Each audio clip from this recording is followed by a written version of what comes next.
Pastoralists are used to moving around to wherever the resources happen to be. They have the same aspirations as we all do. They want to have their families. They want to live in security. They want to be able to eat every day.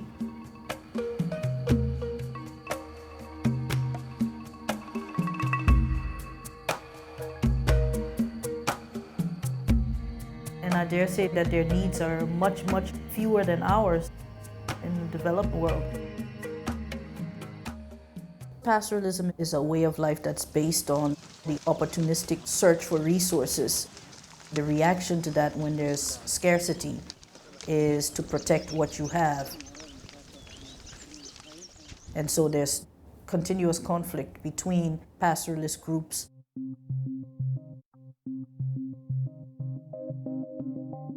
The most vulnerable part of the world in terms of climate change is Africa. The Horn of Africa is considered as climate change hotspot. For the last 40 years, you get these recurrent droughts, and then you get a lot of floods. Floods in those areas can aggravate the droughts. The soil becomes like a pavement. So what this really means is that we're going to get more persistent droughts in these semi-arid areas. In times of drought, the populations will move to wherever the resources are. It does trigger conflict quite often. In years of scarcity, they're happening almost every day.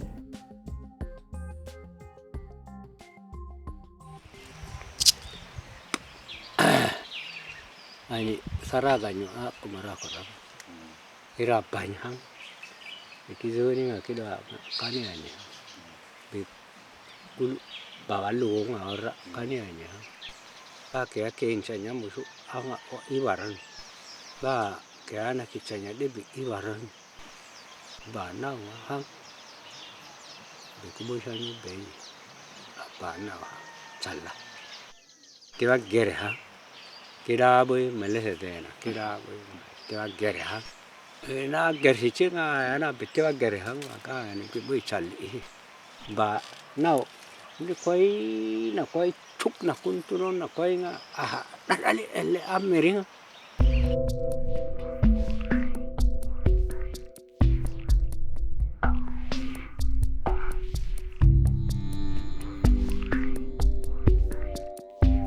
Ai ko dwano sa pichini ti age menengoy el takakan kaburinya ada kone no china ya wargaru yo bumir damahu dikit on chai iridamahu toni hu age ngakin so ene ana wargara. I've lived in East Africa for 11 years. We've had 3 major droughts.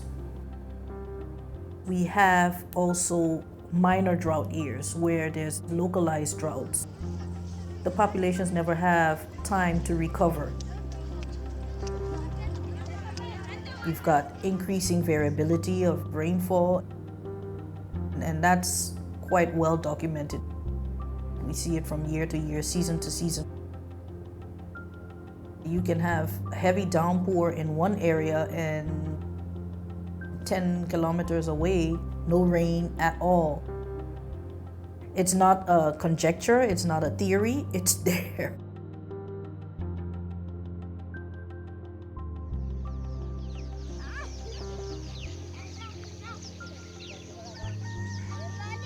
Lelebunin tanangana monia, ama tang.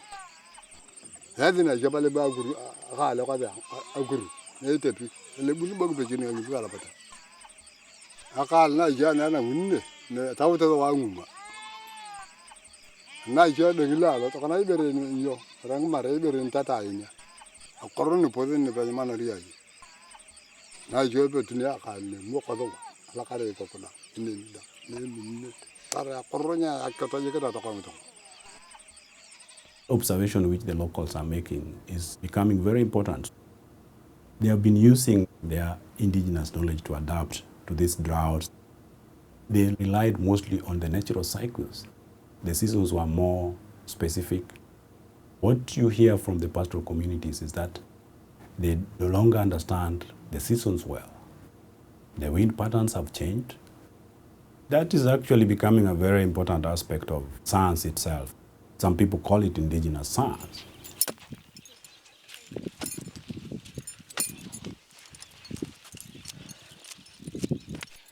Nkarlu kalonga takner to anga perindan tokoko ketaya ku ada tokoko atubuni peji kan karubian en karule je ku ada harar banga ipina geria chemeria ku wa kide ku tunga ibudana ku wa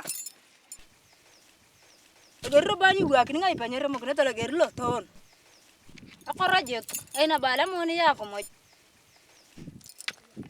tarawji king de lu chiki bereri beten ya buni aku mo ya gua kena arem mana kop erukuna to je karem rawu je ke cegalo bon dadang erni ciamat dan artang turgana boni merangnya ye lakaruan lo colo lo unro bo turgana tame tan lo colo lo unro bani ari muni tan e wazana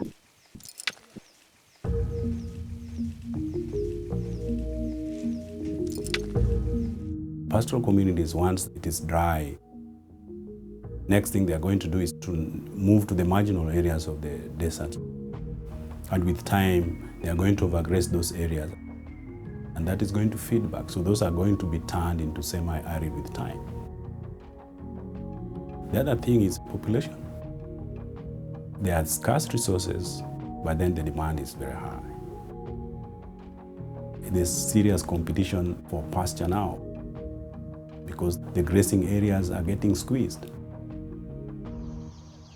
Arawai to ane pati kongna, ngapa pakadang. Arti ang akorlo ngui. Akorlo, yek, yonori ng tungada ka ni. Ako lakor may tulko na iti jeke ka nang wala niya nga jeke arium.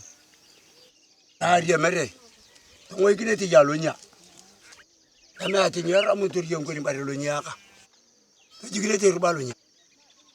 Kada mga lupuda. Kaya kulupat. Kada mga lup. Bena bong. Ajiya bena bong kwadi. Ajiya to ka na bala taparay. Ama kita lejay.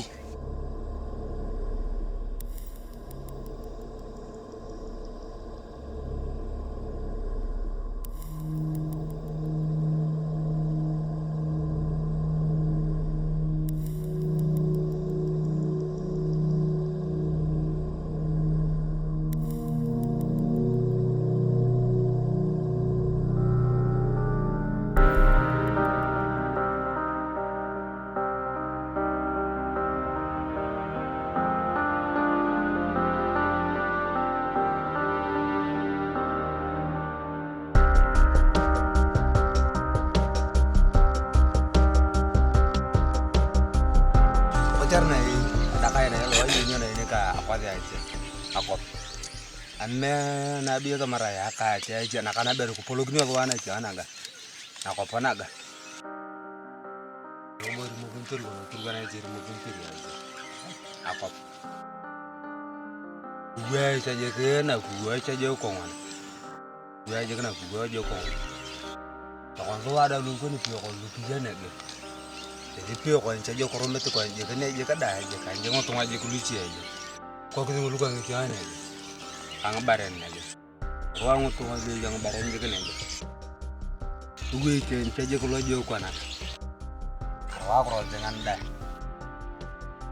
ayo ay bi robani ko ne ka mutu ne aja ako ko robay na kan je kile je ko wange.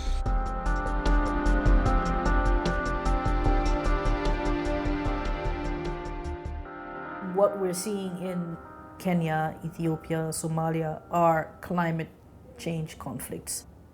They're happening almost every day. We're going to see more of them, and it's going to get worse.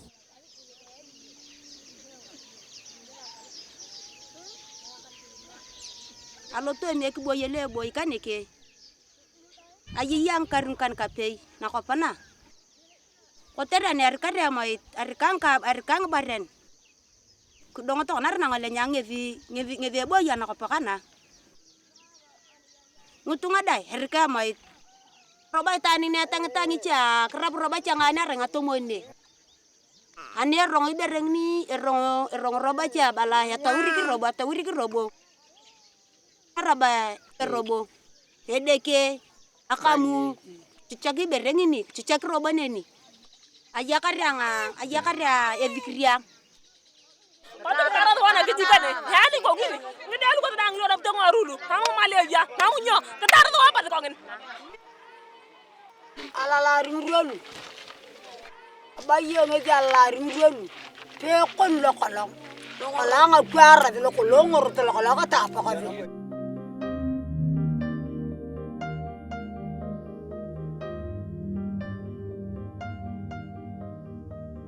The Merilia of Ethiopia are staying 15 kilometers inside Kenya. They have stopped our Turkana people from fishing. They have thrown us out of the pastures. We can't access the waters. We have allowed communities to continue fighting and competing over resources without providing security.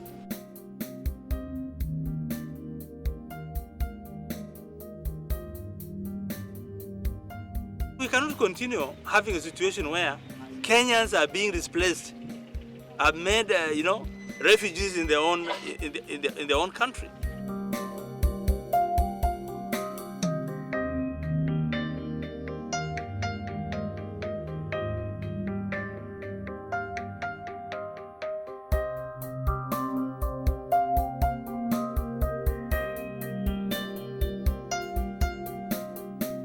We're not yet getting it right in terms of Eastern Africa humanitarian response to drought. The knee-jerk first reaction every time there's a drought, people send food. People are given maize, which you cannot eat raw. You have to cook it. You have to cook it with water, and there's no water. The ways that we've responded to droughts and floods has been almost purely humanitarian. We've not taken a long-term development approach to handling those disasters. Billions of dollars flow into these countries supposedly to humanitarian response. Is it effective? No, because the drought is coming again. We risk doing what Jan Egeland says, saving people's lives today so that they can die tomorrow. The projections in the coming decades are very clear. We are getting warmer, we are getting drier in those areas. We know this is a global problem. Climate knows no boundary. But while this debate is going on, Africa is suffering now. You've got to see it to understand the vast disparity between those who are contributing to climate change and those who are having to deal with the impact. We all have a responsibility towards each other. We're all inhabitants of the same earth. They're not asking to become millionaires, they're just asking to survive. The biggest thing is change of attitude. We have to change the way we do certain things. We really need to focus on regionalizing the problem because the impacts are very unique regionally.